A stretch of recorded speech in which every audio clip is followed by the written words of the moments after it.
अस्सलाम वालेकुम। Mister engineer YouTube channel में एक दफ़ा फिर से खुश आमदीद। आज की इस वीडियो में हम आप दोस्तों को ये बताएंगे कि अगर आपके घर की लाइट ख़राब हो जाती है, किसी भी एक कमरे की लाइट ख़राब हो जाती है, तो उसे आप किस तरह से ख़ुद रिपेयर कर सकते हैं।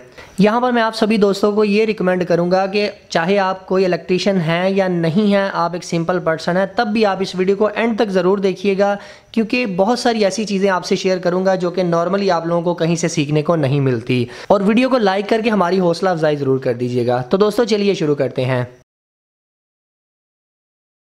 तो दोस्तों आप लोग यहाँ पर देख सकते हैं कि हम टॉप फ्लोर के ऊपर पहुँच चुके हैं। बटन सारे मैंने नीचे कर दिए हैं, ना तो लाइटें ऑन हो रही हैं ना ही पंखा चल रहा है। कहाँ पे मसला हो सकता है, इसको चेक करने के लिए सबसे पहले आपके पास एक अदर टेस्टर का होना ज़रूरी है। 20 से 25 रुपए का टेस्टर आता है, हर घर की ज़रूरत है, आपके पास ये होना चाहिए। दोस्तों भी आप लोग यहाँ पर देख सकते हैं, ये हमारे पास टेस्टर है। इसके पीछे मैं इसको हाथ रख के किसी भी सॉकेट के एक पॉइंट में लगाता हूँ तो टेस्टर ग्लो करेगा। अगर तो ग्लो कर रहा है तो इसका मतलब ये है कि फेज़ आ रहा है। नीचे वाली साइड पर अगर फेज़ आ रहा है, ऊपर वाली साइड पर मैं लगाता हूँ तो ये क्या, यहाँ पर भी फेज़ आ रहा है। मतलब डबल फेज़ क्यों आ रहा है, ये चीज़ समझने वाली है। अगर तो आपकी सॉकेट के अंदर दोनों साइड पे फेज़ की आपको एलईडी इंडिकेशन ग्लो करती नज़र आए, तो इसका मतलब ये है कि आपकी कहीं पर न्यूट्रल मिस है। फेज़ तो आपका आ रहा है, फेज़ पंखे के अंदर से, लाइटों के अंदर से घूम कर वापस आ रहा है न्यूट्रल की जगह पे। इसी वजह से आपको दोनों सॉकेट्स के अंदर फेज़ वायर नज़र आ रही है, दोनों सॉकेट के अंदर ये टेस्टर ग्लो करता हुआ नज़र आ रहा है। अभी इस चीज़ को ट्रबल शूट करने के लिए कि न्यूट्रल कहाँ से मिसिंग है, मुझे चलना पड़ेगा अपने डिस्ट्रीब्यूशन बॉक्स के पास। तो आप लोगों को लिए चलता हूँ वहाँ पर डिस्ट्रीब्यूशन बॉक्स के पास, वहाँ पर चल के आपको दिखाते हैं कि कहाँ पर मसला है। यहाँ पर एक चीज़ याद रहे कि जब भी आप इस तरह का कोई भी काम करें तो आपके पास लकड़ी का स्टूल या लकड़ी की कोई चेयर या प्लास्टिक की चेयर आपके पाँव के नीचे होनी चाहिए, और आपने अपना हाथ किसी भी दूसरी जगह को नहीं लगाना, ज़मीन के साथ आपने अपना हाथ टच नहीं करना। इसका सबसे बड़ा फ़ायदा आपको ये होगा कि आपको इलेक्ट्रिक शॉक नहीं लगेगा। आप यहाँ पर देख सकते हैं, ये हमारी डिस्ट्रीब्यूशन बॉक्स है। अभी दोस्तों आप लोग यहाँ पर देख सकते हैं कि यहाँ पर न्यूट्रल सभी कॉमन होती हैं, न्यूट्रल सारी एक पॉइंट के ऊपर आ रही होती हैं। यहाँ पर मैं देख रहा हूँ कि मुझे ये वायर के अंदर थोड़ा सा मसला आ रहा है। मैं इसके ऊपर अगर टेस्टर लगाता हूँ तो स्पार्किंग हो रही है।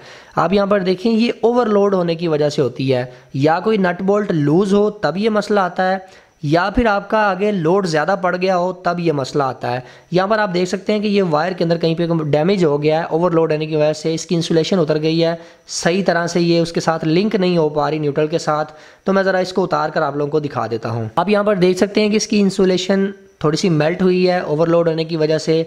अभी हमने इसको छील कर आगे से थोड़ा सा काट लेना है। इसको छीलते वक्त एक चीज़ का एहतियात करें कि आपने लकड़ी के स्टूल के ऊपर खड़े रहना है। आपका जो प्लास या जो कटर आप इस्तेमाल कर रहे हैं वो अच्छा खासा होना चाहिए, इंसुलेटेड होना चाहिए, उसके ऊपर इंसुलेशन चढ़ी हुई होनी चाहिए। सो मैं इसको अच्छी तरह से छील कर इसे वहीं पर लगा देता हूँ जहाँ पर ये लगा हुआ था। आप लोग यहाँ पर देख सकते हैं कि मैंने इसे वहीं पर लगा दिया है जहाँ से हमने इसको उतारा था। अभी चलते हैं हम अपने ऊपर वाले रूम में जहाँ पर लाइट बंद थी, वहाँ पर चल के चेक करते हैं। दोस्तों यहाँ पर मैंने सभी लाइट्स को और फ़ैन को ऑन कर दिया, तो आप लोग यहाँ पर देख सकते हैं कि हमारी लाइट भी ऑन हो चुकी है और हमारा पंखा भी चलने लग गया है। जैसा कि मैंने आपको बताया कि अगर दोनों वायर्स के अंदर फेज़ की वायर आपको ग्लो करती हुई नज़र आए, मतलब कि फेज़ ग्लो करता हुआ नज़र आए, तो उसका मतलब ये है कि आपकी न्यूट्रल मिस है। ये सबसे आसान कुलिया होता है दिमाग लगाने का, ये चेक करने का कि न्यूट्रल मिस है या फेज़ मिस है।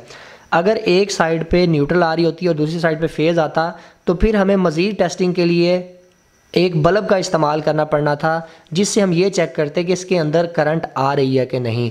इंशाल्लाह उसके ऊपर भी डिटेल से आपको वीडियो बनाकर दिखाएंगे। अभी यहाँ पर आप देख सकते हैं कि ऊपर वाली साइड पे टेस्टर ग्लो कर रहा है, नीचे वाली साइड पे नहीं कर रहा। होना भी ऐसे चाहिए कि एक साइड पे टेस्टर ग्लो करे जबकि दूसरी साइड पे टेस्टर ग्लो ना करे, क्योंकि ऊपर अगर फेज़ है तो नीचे उसका न्यूट्रल होना चाहिए। सो फाइनली दोस्तों आज की ये मालूमाती वीडियो यहीं तक थी। उम्मीद करते हैं आप दोस्तों को पसंद आई है। इस वीडियो को लेकर आपके ज़हन में कोई भी किसी किस्म का सवाल है तो आप कमेंट सेक्शन में ज़रूर पूछिएगा। अपना बहुत सा ख्याल रखिएगा, अपनी दुआ में याद रखिएगा। अल्लाह हाफिज़। पाकिस्तान जिंदाबाद।